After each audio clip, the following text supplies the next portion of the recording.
Halo brother, dimanapun kalian berada, semoga baik-baik saja, sehat dan banyak rezekinya.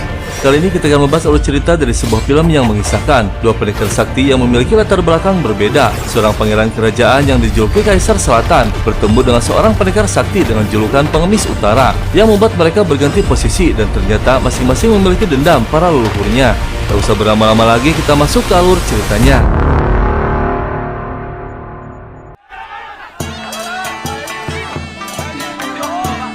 Kisah berawal pada masa Kekaisaran Dali. Pendekar dari sekte pengemis bernama Hongki sedang bermain taruhan di pasar Gunung Jun. Tiga pemain lain sesama partai pengemis dari sekte pakaian bersih hampir melakukan kecurangan, namun Hongki berhasil mencegahnya. Setelah permainan selesai, mereka mengikuti Hongki untuk merebut uangnya. Hongki sempat mengelabui mereka, namun karena ketahuan dia pun melarikan diri.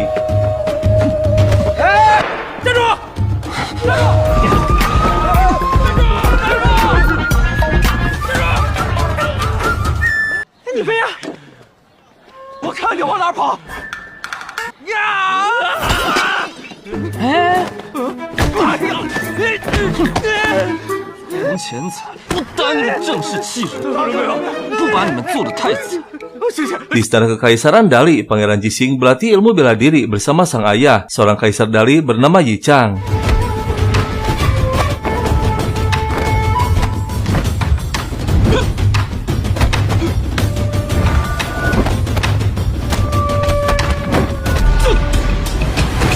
Di tengah latihan tersebut, Yi Chang membahas rencananya untuk menikahkan Jixing, namun beberapa kali dia selalu menolak. Yi Chang pun memerintahkan Jixing keluar istana untuk mengikuti beberapa biksu agar mendapatkan pencerahan dan memikirkan rencana tersebut. Di tempat lain, Hongki pulang ke rumah dan mencari keberadaan ayahnya. Tiba-tiba dia dikejutkan dengan kemunculan pendekar Gao sebagai penegak hukum sekte pengemis untuk menghukum Hongki karena dianggap telah melukai dan merampas harta sesama anggota pengemis lain. Hongki pun dikeluarkan dari keanggotaan sekte pengemis. Hingga tak lama ayah Hongki bernama Hongmu datang dan meminta maaf atas perbuatan putranya dan memohon agar Gao meringankan hukumannya.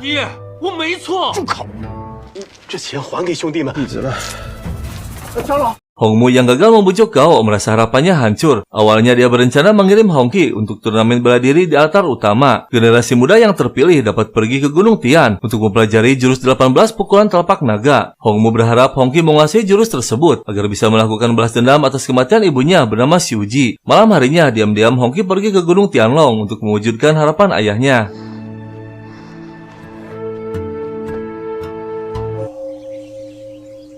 Di kuil Tianlong, terlihat Pangeran Jixing ditugaskan untuk menyalin 10 kali kitab, sesuai tradisi yang dilakukan generasi kelenduan terdahulu. Karena merasa bosan, dia memutuskan Meridian, salah seorang biksu, dan pergi untuk berkelana menjelajahi dunia persilatan. Tak lama, dia mendekati seorang pengemis dan mengukur badan pengemis tersebut dengan badannya. Jixing pun menukar 1 perak dengan baju yang dipakai pengemis tersebut. Sedangkan Hongki yang baru tiba di kuil Tianlong mencoba membobol kunci ruang pavilion penyimpanan kitab. Namun tak lama, dia mendengar suara yang mendekat ke arahnya, dan Hongki pun segera bersembunyi.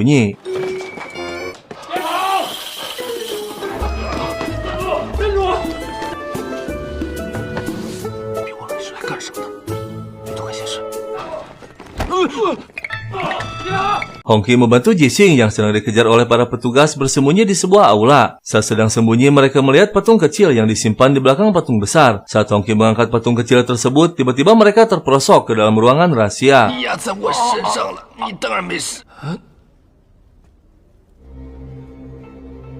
Dalam ruangan tersebut, mereka saling menyalahkan. Tak lama mereka melihat sebuah kunci yang berada di tempat pemanasan. Mereka berhasil mengambil kunci tersebut dan mencoba mencari pintu keluar. Namun ternyata pintu tersebut hanya terbuka jika tangan terus menekan tombol. Hongki pun dengan sekuat tenaga menahan agar mereka bisa keluar bersama-sama. Setelah berhasil keluar, mereka pun berpisah dan melanjutkan perjalanannya masing-masing. Namun tak disangka, ternyata mereka kembali bertemu di sebuah kedai yang tak jauh dari tempat tersebut.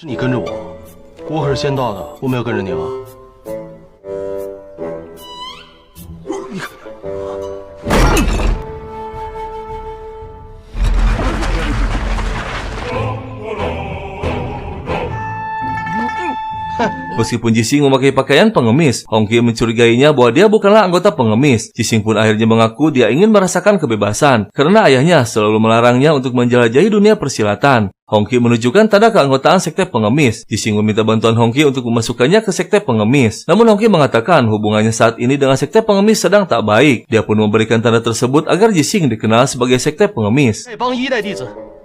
多谢兄台。就到君山东边的杏林里。如果你碰上什么解不开的事情啊，把这个口袋给他看，他自然就帮一位瘸腿的大叔。 Sebagai tanda terima kasih, Jising memberikan belati ponik peninggalan ibunya. Pertemuan mereka pun berubah menjadi persahabatan. Dan malam harinya, Hongki mengatakan maksud kedatangannya ke Dali untuk mencari tahu kehebatan seorang pendekar yang telah menghabisi ibunya. Jising pun membantu Hongki meningkatkan kesaktian agar mampu mengalahkan musuhnya.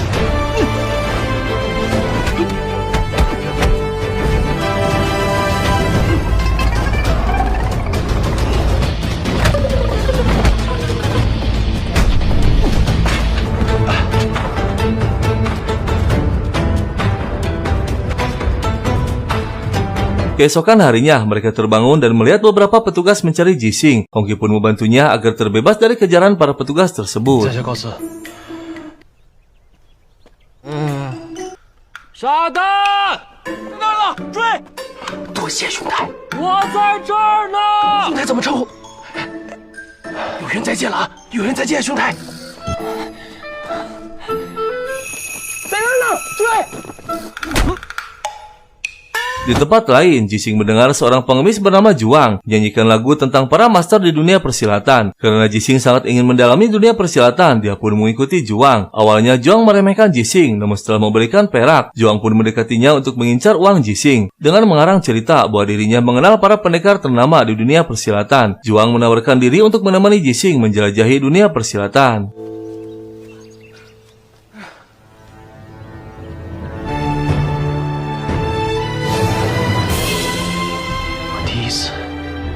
离开大理，将以天为背，以地为行。呸！你吐干什么？行礼啊！那帮的陋习，几十年都不用了，别吐了。 Hongki terbangun dari pingsan dan mendapati dirinya berada di perahu dengan keadaan diikat. Tak lama ketua muda suku Nowu bernama Huo menghampirinya. Huo tak mengetahui bahwa dirinya telah salah tangkap. Dia merasa dipermalukan karena Jising membatalkan pertunangannya. Hongki berusaha keras menjelaskan kejadian yang sebenarnya. Namun Huo tetap meyakini bahwa Hongki adalah pangeran Jising karena membawa belati ponik yang merupakan mahar pernikahan mereka. Akhirnya Hongki pun dibawa ke kediaman Huo untuk menghadap ibunya. Sebagai kepala suku, sang ibu menjelaskan awal terjadi rencana pernikahan tersebut. Perseteruan Wuman dengan kerajaan Dali yang telah berlangsung selama puluhan tahun membuat kedua belah pihak berencana menjalin hubungan persaudaraan, menikahkan putri Huo dengan pangeran Jising demi menghindari terjadinya peperangan dan memperkuat kekuatan dinasti. Ibu Huo pun memerintahkan mereka berdua untuk menikah malam itu juga. 这是我家少主给你的聘礼。 Di tempat lain, Jising dan Juang memasuki desa yang sepi. Mereka mencari tempat untuk menginap. Dan saat mengetuk pintu rumah salah seorang warga, tiba-tiba mereka ditarik masuk ke dalam. Seorang pria pemilik rumah tersebut menceritakan bahwa saat ini di desanya sering muncul perampok bernama Rentu. Jising pun mengajak Juang untuk keluar dan melawannya. Namun Juang pura-pura keracunan. 赵兄，你的嘴唇。念呢？你主公降龙18掌估计是打不出来了。我喝跌打酒中毒太深了。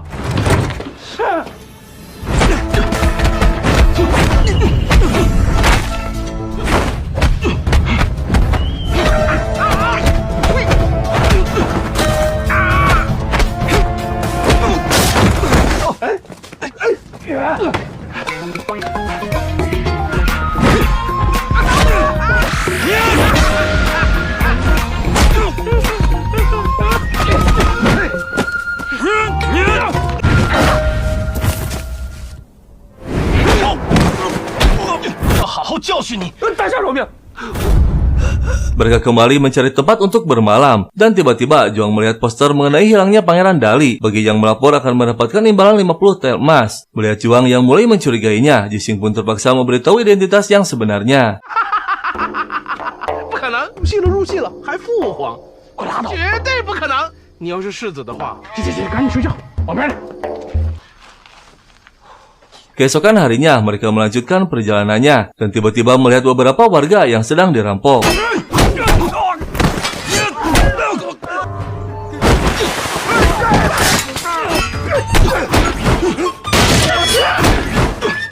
Melihat Juang yang tak memiliki ilmu bela diri, Jising akhirnya mengetahui bahwa selama ini Juang telah menipu hanya mengincar uangnya. Juang pun mengakuinya dan pergi dengan alasan mempunyai urusan lain. Dia mendatangi sebuah tempat yang dihuni oleh beberapa pengemis kecil yang sedang sakit. Mereka menangis dan mengadu karena baru saja dirampok. Tak lama tiba-tiba muncul pengemis lain mengaku diperintah oleh ketua untuk mengambil setoran.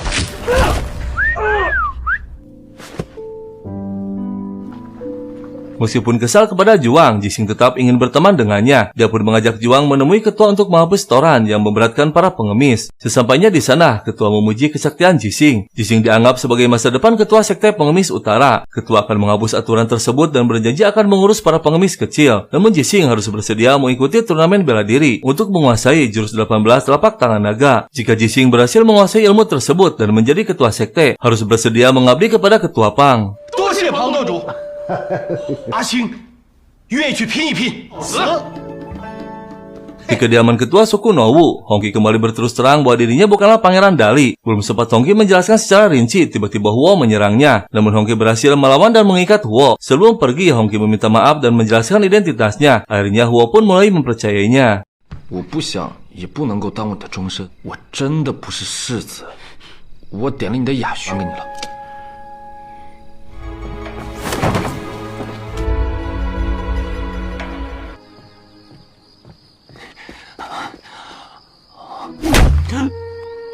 Keesokan harinya, Hongki tersadar kali ini dia dibawa oleh suku Moyi yang masih berada di wilayah Wuman. Mereka pun menyangka bahwa Hongki adalah Pangeran Dali. Ketua suku sengaja merebut Hongki karena suku Nowu dan Moyi telah lama berseteru. Tak lama, tiba-tiba mereka mendengar kedatangan Huo.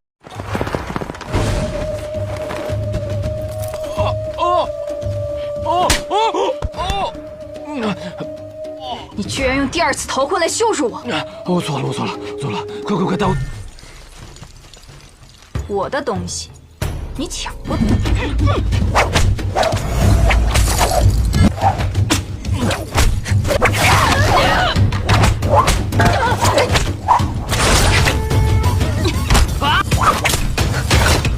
就拉我一下试试。你敢碰他一下试？你们还真是有情有义呀、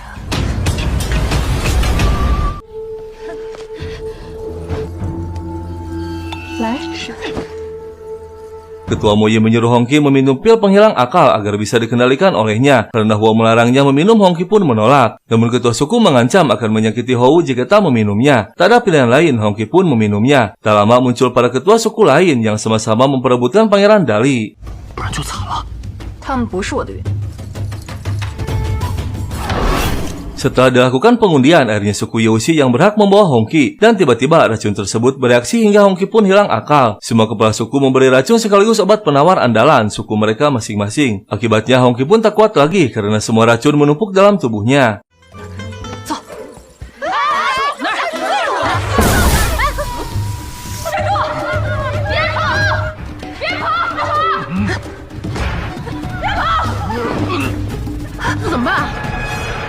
Lima hari kemudian di pinggir sungai Wuman, Hongki yang terjatuh ke dalam air. Dia diselamatkan oleh biksu kecil. Biksu tersebut mengatakan bahwa racun dalam tubuhnya 12 jenis racun langka. Setelah diamati dalam beberapa hari, biksu tersebut berhasil menemukan obat penawarnya satu persatu. Namun karena Hongki juga meminum 12 jenis penawar lain yang sulit dinetralkan, maka Hongki akan sulit disembuhkan, hingga membuat meridiannya kacau dan kesaktiannya musnah. Sisa waktu hidupnya hanya 1 hari lagi. Tak lama Hongki kembali pingsan dan biksu kecil memberikan pil pelindung jantung untuk menjaga meridiannya 2 hari ke depan, dan pil tersebut hanya ada 1 butir.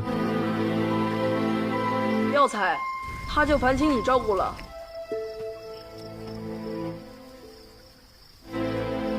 2 hari kemudian, biksu kecil kembali setelah mencari obat untuk menyembuhkan Hongki. Dia datang bersama pria yang pernah biksu kecil selamatkan. Dia mengatakan bahwa efek pil jantung telah berakhir dan racunnya telah menyerang nadi jantung. 你再帮我个忙呗，小师傅。 Hongki sengaja membuat Huo minum hingga tersadarkan diri agar dia bisa diantar sampai ke suku Nowu. Beberapa jam sebelum Hongki kehilangan nyawa, dia meminta biksu kecil untuk menemui ayahnya di hutan dan memberitahukan bahwa dirinya tak bisa menyelesaikan perintah ayahnya. Hongki juga meminta untuk dimakamkan di bawah pohon dedalu, dan tak lama biksu pun menguburkan Hongki. 少主，今日之事要是说出去，赶紧去，给我招匹快马。骗子！ Jing dan Juang mengganti pakaian mereka dan berencana pergi ke Gunung Jun untuk mengikuti turnamen bela diri. Juang mengetahui jalan pintas untuk sampai ke Gunung Jun. Secara kebetulan, Huo yang sedang makan di tempat yang sama mendengar percakapan mereka berdua. Dia pun meminta izin untuk ikut serta dengan alasan mencari seseorang. Di tengah perjalanan mereka bertiga beristirahat, dan saat Huo mengeluarkan belati, Jixing bertanya dari mana mendapatkan belatinya. Huo pun menyimpulkan bahwa Jixing adalah pangeran Dali yang selama ini Huo maksud. 世子殿下，罗巫族的公主一晃实在是抱歉，对于逃婚之事，那个臭乞丐再来找你算账！快跑！这边有狗，我都被咬了！阿星，我们怎么走啊？哎。 Di markas utama sekte pengemis, Jixing dan Juang tiba saat pendaftaran turnamen telah ditutup. Di tempat tersebut, ayah Hongqi melihat kantong milik anaknya menggantung di baju Jixing. Dia pun menghampiri dan bertanya dari mana mendapatkan kantong tersebut. Jixing mengatakan pemberian dari seorang teman yang tak sempat diketahui namanya. Tak lama Jixing pun menyadari bahwa Hongmu adalah ayah Hongqi. Hongmu membawa Jixing ke rumahnya. 好，我也没能好好管教。洪七他娘死得早。 Hongmu menjamu dan membantu Jixing untuk dapat mengikuti turnamen bela diri. Tiba-tiba Huo muncul dan mencari keberadaan Hongqi. Huo masih teringat perkataan terakhir Hongqi, hingga dia pun berniat membakar rumahnya. Namun tiba-tiba pelayan Huo datang dan mengabarkan bahwa ada penduduk desa yang melihat Hongqi telah dikuburkan oleh biksu kecil.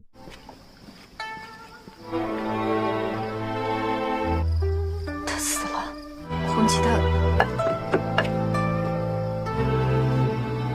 Ternyata Hongqi berhasil diselamatkan. Biksu kecil menguburkan Hongqi dengan maksud agar energi bumi di dalam tanah dapat menghangatkan tubuh Hongqi dan mengeluarkan racunnya. Namun racun dingin di tubuh Hongqi kembali bereaksi dan menyebabkan lautan energi yang kosong. Hongqi terus segera menjaga energi sejati agar nyawanya tak terancam. Biksu kecil pun memberikan satu teknik penguatan energi yang untuk menahan hawa dingin. Dia juga menceritakan bahwa dirinya menderita penyakit langka hingga dia belajar ilmu medis. Tujuannya pergi ke perbatasan selatan demi mencari racun langka untuk dijadikan obat. Tak disangka racun tersebut ditemukan di tubuh Hongqi. Itulah sebabnya biksu kecil selalu mengumpulkan racun yang Hongqi keluarkan.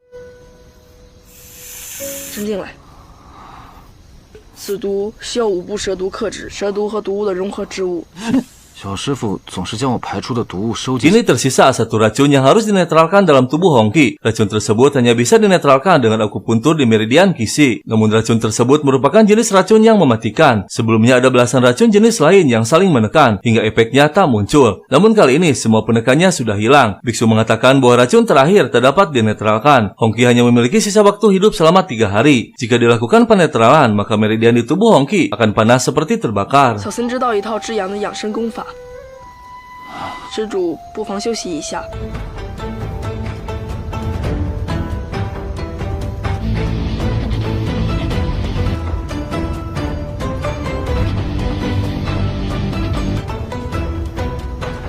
Di Gunung Jun, Hongmu mengantar Jixing untuk kembali mendaftar turnamen bela diri. Ketua Pang yang masih kesal karena tawarannya ditolak, bersekongkol dengan Gou, melarang Jixing mengikuti turnamen dengan alasan telah melukai sesama anggota. Ketua Pang memberikan tantangan, jika Jixing mampu mengangkat dan menancapkan salah satu dari plakat peninggalan ketua geng sebelumnya di podium turnamen bela diri, maka dia diizinkan pergi kemana saja di Gunung Jun. Hongmu menjelaskan bahwa sebelumnya pernah ada yang berhasil mengangkatnya, namun dengan aturan tak menyentuh tanah sebelum disimpan ke podium. Karena gagal, orang tersebut selamanya dilarang datang ke Gunung Jun. Para pendekar yang mengangkat plakat tersebut berakhir cacat karena cedera internal atau tewas di jalan, bahkan tak bisa sampai ke puncak gunung. Setelah kejadian tersebut, tak ada lagi yang berani mencoba mengangkat plakat tersebut. 好啊。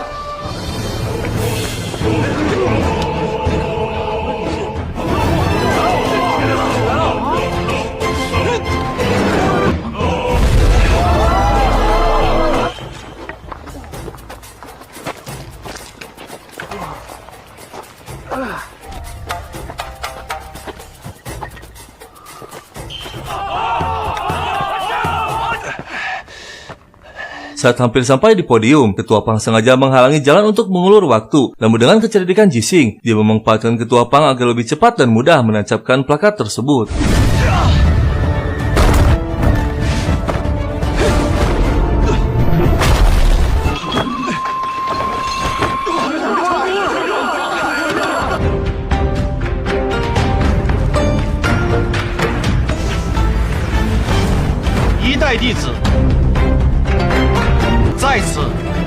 有理了。 Di tempat lain, biksu kecil mengantar Hongki pulang ke Gunung Jun untuk menemui ayahnya. Namun di tengah perjalanan, 3 orang partai pengemis dari sekte pakaian bersih yang pernah Hongki lawan berniat merampok barang bawaan biksu kecil. Mereka sempat ketakutan saat melihat Hongki. Namun karena Hongki yang tak berdaya, mereka pun menggunakan kesempatan untuk membalas perbuatan Hongki. Tak lama, mereka melemparkan Hongki dan biksu kecil ke sebuah sungai.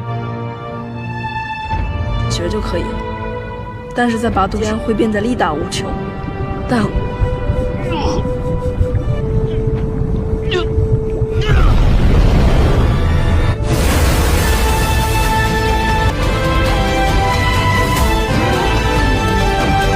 Hongki dan biksu kecil akhirnya selamat. Ternyata air sungai yang dingin bisa membantu mendinginkan dan melindungi tubuh Hongki. Tak lama mereka melihat kembang api yang menandakan pemenang turnamen bela diri akan segera diumumkan.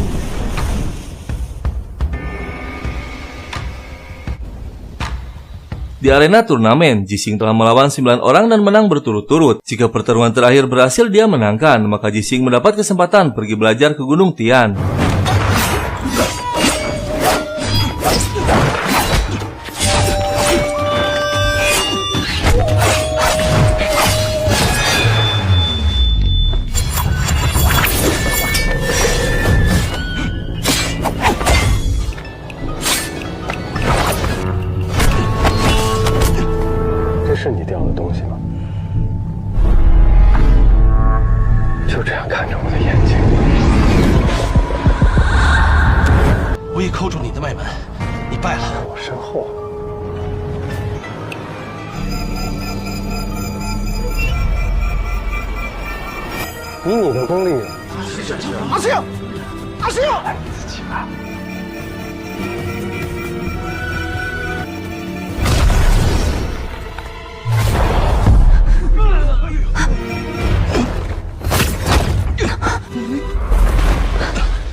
Dalam pertarungan terakhir, Jising berhasil menyelamatkan Huo dari bahaya. Pertarungan terakhir sengaja memanfaatkan Huo untuk mengancam Jising agar menyerah dalam pertarungan. Pendekar Su mengetahui bahwa Jising adalah Pangeran Dali dari jurus 1 jari matahari yang baru saja digunakan olehnya. Pendekar Su mengira kerinduan dari Dali mengincar partai pengemis. Jising menjelaskan bahwa masalah ini tak ada hubungannya dengan Dali dan merupakan kehendaknya sendiri. Tujuannya hanya ingin bertukar ilmu bela diri. Bian pun memanggil seseorang yang telah membantu Jising menancapkan plakat lain.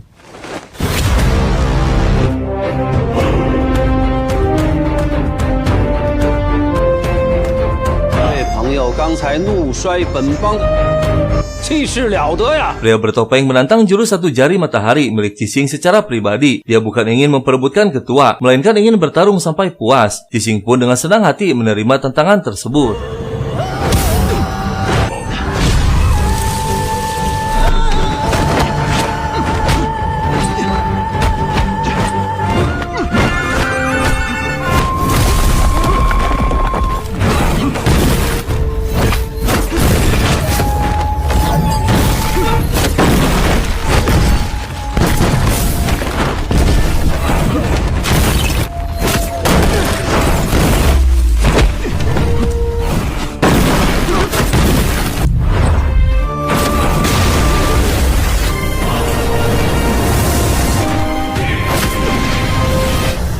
上九，物极则反，故。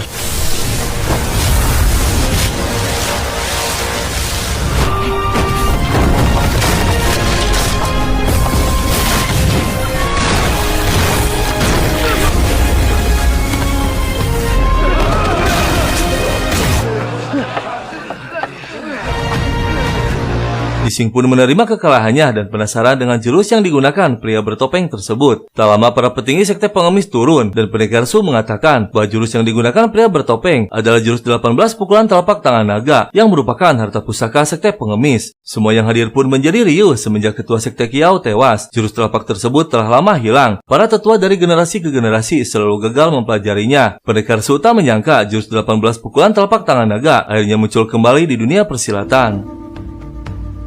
重建江湖，拜见帮主。 Setelah dinobatkan sebagai ketua sekte ke-18, semua anggota yang hadir meminta pria tersebut membuka topeng dan menunjukkan wajahnya. Dan ternyata pria tersebut adalah Hongki. 在下洪七。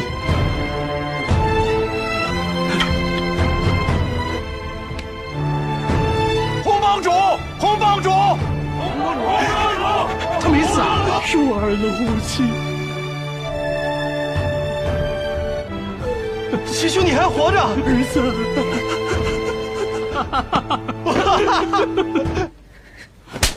姑娘，你为什么一次又一次的骗我？ Setelah membantu Hongki, biksu kecil pun pergi ke sungai untuk menyembuhkan penyakit yang dideritanya. Dia memasukkan sebuah obat ke dalam air dan berendam dalam waktu yang cukup lama. Hongki yang memastikan kabar keberadaan biksu kecil berada di sungai tersebut hanya mendapati keretanya.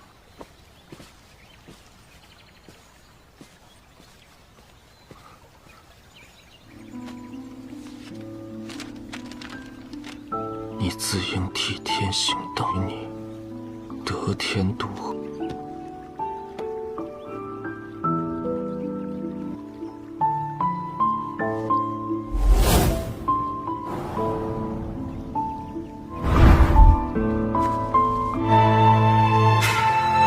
Biksu kecil yang telah berubah mendatangi Huo untuk menjelaskan apa yang sebenarnya dialami oleh Hongki. Mendengar kejadian yang sebenarnya, Huo pun pergi untuk menemui Hongki. Sementara itu, Hongmu bangga pada anaknya yang kini menguasai jurus 18 pukulan telapak tangan naga. Dia menceritakan kejadian 20 tahun yang lalu di hutan Sidali saat dirinya masih menjadi seorang jenderal Li Hong.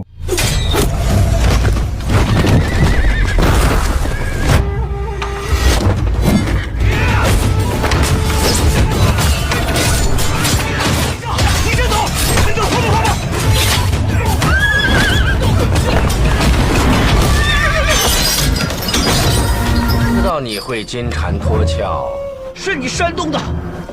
早猜到5碗各不叛乱。武林技术，你不怕飞天武林？所以，只有你死，我是真怕。是李将军啊！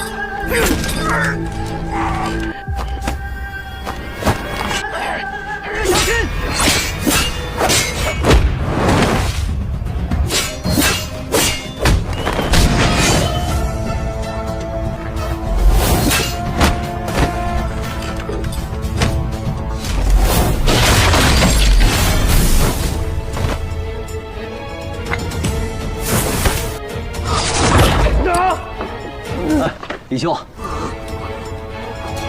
Kaisar Yichang mengucapkan terima kasih kepada Jenderal Li telah menyelamatkannya. Tak lama, Kaisar mendapatkan surat yang mengabarkan pasukan pemberontak tiba-tiba mengepung Kabupaten Siusan. Namun pasukan di kabupaten tersebut sangat lemah hingga pasukan Cuwei memberi bantuan. Jenderal Li pun segera pergi ke Kabupaten Siusan untuk menyelamatkan istrinya. 我即刻飞鸽传书，让楚卫兵。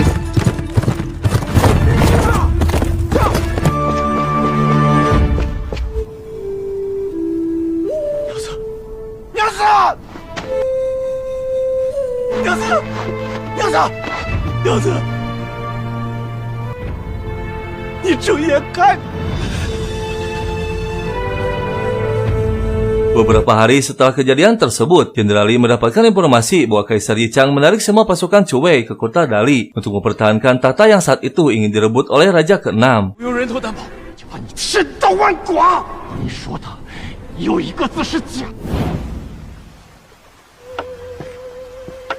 Sekte pengemis kembali berkumpul untuk menghadiri acara serah terima ketua generasi ke-18. Hongki pun mengucapkan sumpahnya untuk melindungi rakyat dan negara. Tak lama, Gao mengatakan bahwa dia telah menerima laporan dan berhasil menangkap seseorang yang ingin menimbulkan perselisihan di antara sekte pengemis dan kerajaan Dali. Hongki dan Jixing terkejut saat mengetahui yang mereka tangkap adalah Huo. Gao mengatakan bahwa Huo adalah istri dari Pangeran Jixing dan telah membujuk Jixing naik ke atas arena memanfaatkan kesempatan untuk memicu konflik. Karena suasana semakin panas, Jixing pun menceritakan kejadian yang sebenarnya. 都讲清楚了，世子大人有大量，不像高长老胡说八道。今后若是有人再造谣，绝对会追究到底。 Gao merasa kesal karena telah gagal menyingkirkan Hongki dan Jixing. Tak lama pendeta agung Sukusa menghampirinya. Karena posisinya hampir terancam, Gao mengingkari janjinya untuk membantu pendeta Sa melawan Jixing. Gao tak mengetahui bahwa pendeta Sa telah meracuni minumannya. 再也不要听你什么狗屁馊主意了。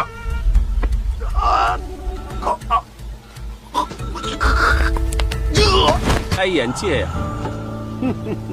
你好好养病啊！做到了。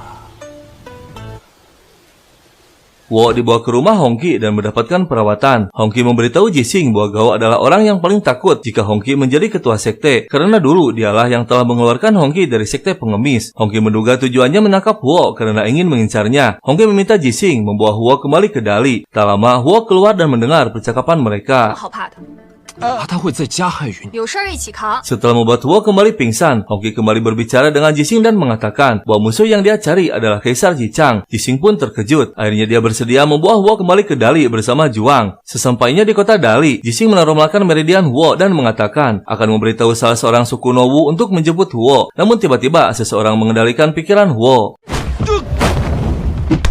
尝尝动弹不得的滋味。 其实我这么做，也不只是为了我，是我先遇到你。要杀了你！要杀了你！啊，随口问，不必这么生气吧？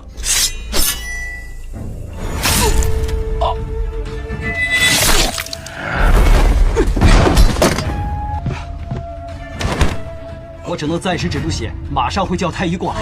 世子，你先别动啊！这个刺客，我会带他回去好好审问。 Keesokan harinya Jising tersadar setelah mendapat perawatan. Saat Kaisar Jichang menemui Jising mengatakan bahwa dirinya mendapatkan sahabat sejati dan ayahnya bernama Li Hong. Jising melihat perubahan sikap dari ayahnya saat mendengar nama ayah Hongki. Tak lama seorang tabib datang untuk mengganti perban Jising. Jising pun menanyakan kondisi Huo yang saat ini berada di balai pengobatan. Tabib tersebut mengatakan Huo terkadang mengamuk dan terdiam. Kaisar Jiching pun mewakili putranya untuk memeriksa kondisi Huo. Jichang menduga bahwa Huo terkena racun serangga.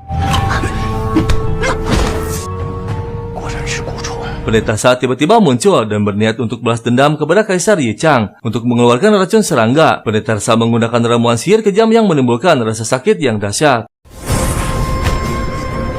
李必将覆灭，大战在即，和亲变成了阴谋。别费劲了，我已经用一阳指的真气护住了手，那些蛊虫根本没法进去。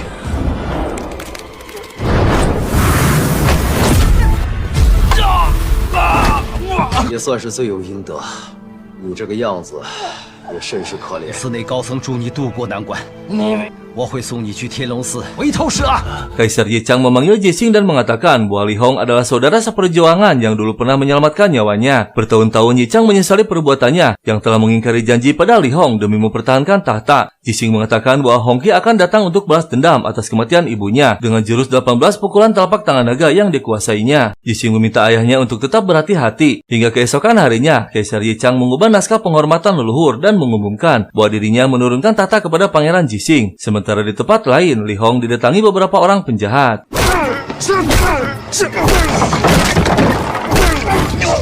Li Hong dalam keadaan terluka dibawa ke markas utama sekte pengemis dan memerintahkan Hongki untuk segera pergi ke Dali. Tak lama Hongki pun menemui Gao karena para penjahat yang menyerang ayahnya mengatasnamakan Gao. Namun sebelum kedatangan Hongki, Bian menghabisi Gao untuk menjebak Hongki. Dalam pertemuan, semua anggota sekte mencurigai Hongki telah menghabisi Gao. Dia memerintahkan semua anggota untuk menyelidiki secara perlahan sementara dia akan pergi. 出了这么大的事儿，您还是别去了。此时帮主抽身，畏罪潜逃吗？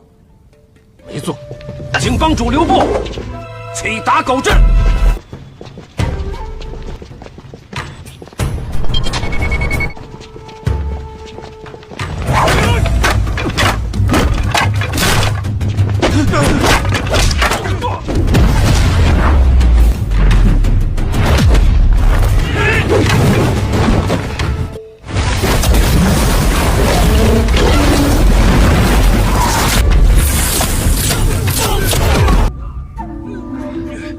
高长老之意，不会那么费劲。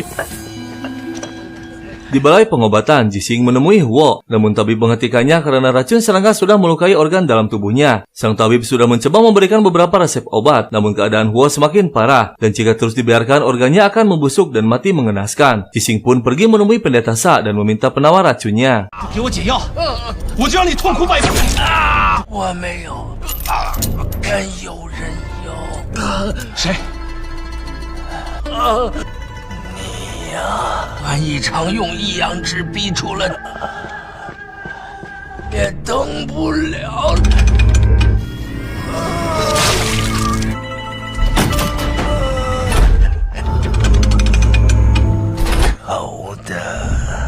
Setelah mendengar bahwa jurus satu jari matahari dapat mengeluarkan racun serangga, Jixing pun mencoba menyembuhkan Huo. Namun Jixing kelelahan karena terus-menerus menggunakan ilmu tersebut hingga menguras inti jiwanya. Jixing meminta ayahnya untuk menyelamatkan Huo, meskipun Yichang mengetahui bahwa mengeluarkan racun serangga dapat mengurangi kekuatan bela dirinya selama 10 tahun. Namun dia menyetujui permintaan Jixing dengan syarat Jixing mau menerima penyerahan tahta. 被折损陛下10年矣。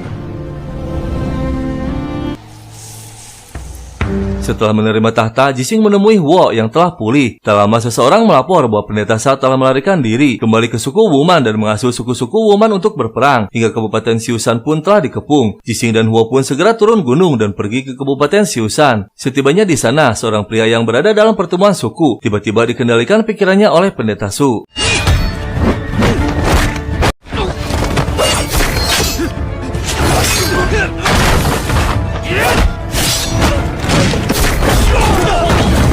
Jixing mengatakan bahwa Dali tak mempunyai niat jahat terhadap suku Wuman. Namun semua ketua suku Wuman tak mempercayai perkataannya. Mereka meminta Jixing membuktikannya dengan menikahi Huo dan mengumumkan kepada dunia bahwa kelak anak dari mereka berdua adalah pewaris tata kekaisaran Dali. Jika tidak, maka mereka siap berperang. Hingga keesokan harinya, Jixing dan Huo pun bersedia untuk menikah demi menghilangkan penderitaan penduduk dan menghindari peperangan.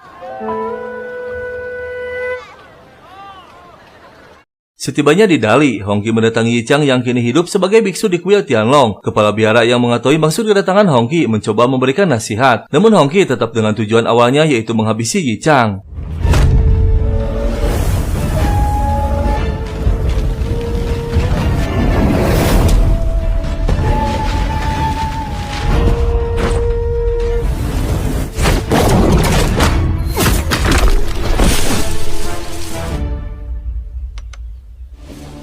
杨志的功力远在贫僧之上，一招都没过，为何不发兵来救？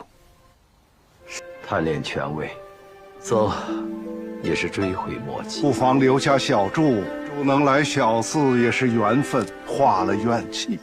Setelah berhasil dilumpuhkan oleh kepala biara, Hongqi dikurung di aula Tianlong. Dia berkali-kali berusaha mendobrak dinding baja, namun tak mampu. Jixing yang tak ingin Hongqi terjebak di kuil Tianlong memberitahukan keberadaan Hongqi pada Huo agar dia menyelamatkannya dan melarikan diri bersama. Huo pun mendatangi pendeta Sa. Sebagai seseorang yang berhasil kabur dari aula Tianlong, Huo meminta bantuannya untuk menyelamatkan Hongqi. Sebagai imbalannya, Huo memberikan darahnya untuk mengobati racun pemakan otak di tubuh pendeta Sa, karena darah orang yang sembuh dari racun serangga bisa jadi obat untuknya. Saat Hongqi masih berusaha untuk keluar, tiba-tiba Huo keluar dari bawah tanah. Dia membantu mengeluarkan Hongqi dengan bantuan dari pendeta Sa dan 10 pendekar dari suku Huazu. Namun dalam perjalanan mereka diserang oleh ibu Huo dengan alasan untuk mencegah Huo kabur bersama Hongqi dan mengembalikannya ke istana Dali.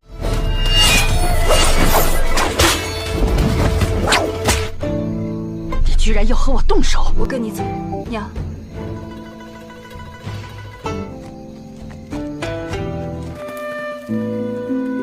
Keesokan harinya, Hongqi kembali mendatangi Yichang di kuil Tianlong. Kepala biara memberitahu Hongqi bahwa Yichang telah rela kehilangan ilmu bela dirinya demi menyelamatkan Huo. Namun Hongqi tak peduli dan tetap ingin menghabisi Yichang.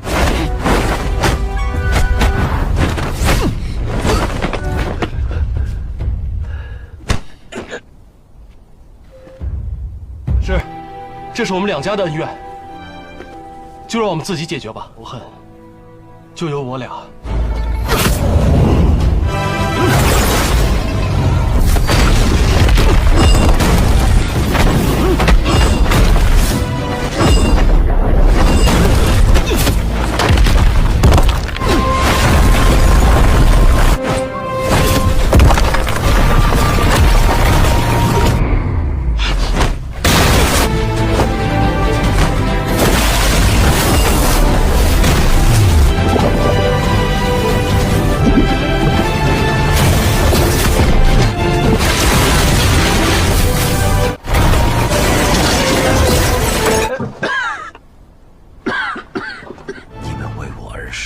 Setelah Hongqi dan Jixing sama-sama terluka, tiba-tiba Li Hong muncul dengan membawa papan arwah mendiang istrinya. Dia memanggil pendeta Sa untuk membantunya menghabisi Yichang. Pendeta Sa mengatakan bahwa 20 tahun yang lalu, dia telah berhasil memicu perselisihan dan kesalahpahaman di antara mereka. Pendeta Sa ingin Yichang dan Li Hong menyaksikan dirinya memasukkan racun serangga pada tubuh Jixing dan Hongqi.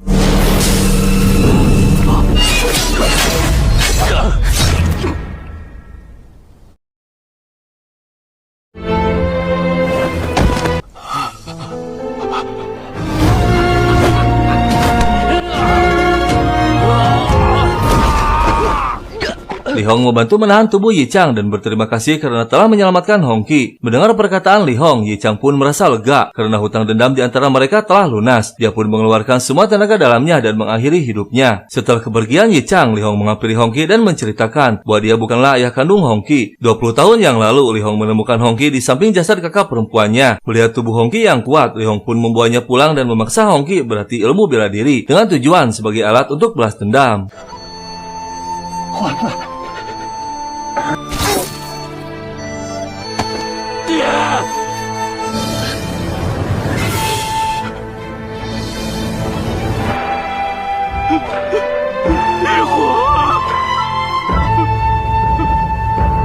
Setelah kepergian ayah mereka, Hongqi dan Jixing berpisah untuk melanjutkan kehidupan mereka masing-masing. 江湖再见。江湖再见，保重，七兄，保重。